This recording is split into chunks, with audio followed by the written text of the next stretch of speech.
ദിവ്യ, ഏറ്റവും പ്രധാനപ്പെട്ട ഒരു കാര്യം, അതിക്രൂരമായി ഒരു പീഡനത്തിന്, അതിക്രമത്തിന് ഇരയാവുന്നു. അതിനുശേഷം ആ ഇരയാക്കപ്പെട്ട അല്ലെങ്കിൽ അതിജീവിത നീതിക്ക് വേണ്ടി കോടതിയെ സമീപിക്കുന്നു, വിശ്വാസമുള്ള ഇടങ്ങളിൽ സമീപിക്കുന്നു. പക്ഷേ അപ്പോഴും ഇത് അതിജീവിതയ്ക്ക് നീതി ലഭിക്കണമെങ്കിൽ അതുമായി ബന്ധപ്പെട്ട് ഇടപെടൽ നടത്തേണ്ടത് അന്വേഷണ ഉദ്യോഗസ്ഥനാണ്. അതുമായി ബന്ധപ്പെട്ട് അത് നീതിപൂർവമായ അന്വേഷണം നടത്തേണ്ടതും അല്ലെങ്കിൽ വിധി ലഭിക്കുമെന്നൊരു പ്രതീക്ഷയോടുകൂടി തന്നെയാണ്, നീതി ലഭിക്കുന്ന പ്രതീക്ഷയോട് തന്നെയാണ് കോടതിയിൽ സമീപിക്കേണ്ടതും.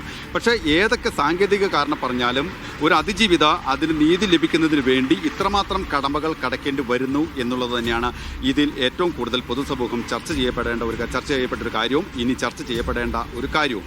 ഇപ്പോഴും ഈ കാര്യം തുറന്നു പറയുമ്പോഴും ഇത്രമാത്രം സമയം എടുത്ത് ആലോചിച്ച് ഇത്തരത്തിൽ കാര്യങ്ങൾ തുറന്നു പറയേണ്ട ഒരു സാഹചര്യം, ഇനി എവിടെ നിന്ന് നീതി ലഭിക്കും എന്നുള്ള ഒരു കാര്യം പറയേണ്ട കാര്യങ്ങൾ ചില സാങ്കേതികത്വങ്ങൾ മാത്രമാണ് ഇതിൻ്റെ തടസ്സമായി നിൽക്കുന്നത്. എന്തായാലും ഈ കാര്യങ്ങൾ വ്യക്തമായി തുറന്നു പറഞ്ഞിരിക്കുന്നു. ഇതുമായി ബന്ധപ്പെട്ട് മറ്റ് തുടർ നടപടികൾ സ്വീകരിക്കും എന്ന് തന്നെയാണ് നമുക്ക് മനസ്സിലാക്കാൻ സാധിക്കുന്നത്. പ്രോസിക്യൂഷനും ആ രീതിയിൽ തന്നെയാണ് കാര്യങ്ങൾ മുമ്പോട്ട് കൊണ്ടുപോകുന്നത്. എന്തായാലും അനുകൂലമായും അതിജീവിതയ്ക്ക് വൈകിയാണെങ്കിൽ പോലും ഒരു നീതി ലഭിക്കും എന്നുള്ള കാര്യത്തിൽ നമുക്ക് പ്രതീക്ഷയുണ്ട്. എന്തായാലും ഒരു കാര്യം വ്യക്തമാണ്, ഈ കാര്യം ആസൂത്രിതമായി ഒരു കാര്യം നടന്നിട്ടുണ്ട്.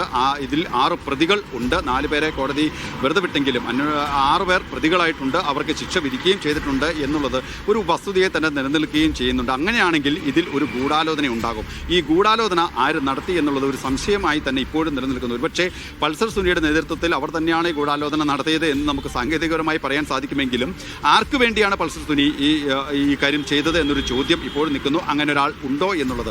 അങ്ങനെ ഒരാളിലേക്ക് ഒരാൾ യഥാർത്ഥ പ്രതി അത് കാണാമറയത്തുണ്ട് എന്നുള്ളത് ഈ പ്രോസിക്യൂഷൻ കോടതി സമയത്ത് കോടതിയിൽ പറയുകയും ചെയ്തിട്ടുള്ളതാണ്. അങ്ങനെയാണെങ്കിൽ ഒരു പ്രതി മറ്റൊരു പ്രതി ഉണ്ടോ എന്നുള്ളതൊരു ചോദ്യം ഇപ്പോഴും നിലനിൽക്കുകയും ചെയ്യുന്നുണ്ട്. ആ സംശയങ്ങൾ അല്ലെങ്കിൽ ഇതുമായി ബന്ധപ്പെട്ട ഒരാളിലേക്ക് എത്തിയപ്പോഴാണ് ഈ ചില നീക്കുപോക്കുകൾ ഈ 2020 തുടക്കത്തിൽ തന്നെ നടന്നു എന്നുള്ളത് അതിജീവിത പറയുകയും ചെയ്തിരിക്കുന്നു. അങ്ങനെയാണെങ്കിൽ ആ ഒരാൾ അത് ആരാ എന്നൊരു ചോദ്യം ഇപ്പോഴും ബാക്കിയായി തന്നെ നിൽക്കുകയാണ്. ശരി ബൈജു, ഇവിടെ സിജോ, ഇവിടെ കോടതിക്കെതിരെ ചില കാരണങ്ങൾ ചൂണ്ടിക്കാട്ടുന്നുണ്ടല്ലോ. വിശ്വാസം നഷ്ടപ്പെടാൻ ചില കാരണങ്ങൾ ഉണ്ടായിരുന്നു എന്ന് പറയുന്നുണ്ടല്ലോ. അതൊക്കെ എത്രത്തോളം, ആ ഓരോ കാരണങ്ങളും എത്രത്തോളം പ്രസക്തമാണ്?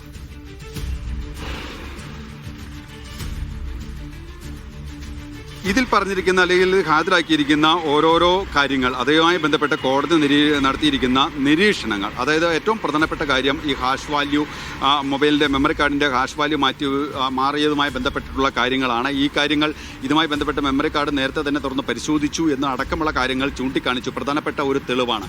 ആ മെമ്മറി കാർഡ് ഉൾപ്പെടെ പരിശോധിച്ചു എന്നുള്ള കാര്യം ഒരു അതിജീവിത തന്നെ പറയുകയും അല്ലെങ്കിൽ അതുമായി ബന്ധപ്പെട്ട അന്വേഷണം നടത്തുകയും ചെയ്യണമെന്ന് പറയുമ്പോഴും അതൊരു അന്വേഷണ ഉദ്യോഗസ്ഥൻ്റെ വീഴ്ചയായി തന്നെ ചൂണ്ടിക്കാണിക്കുകയാണ്.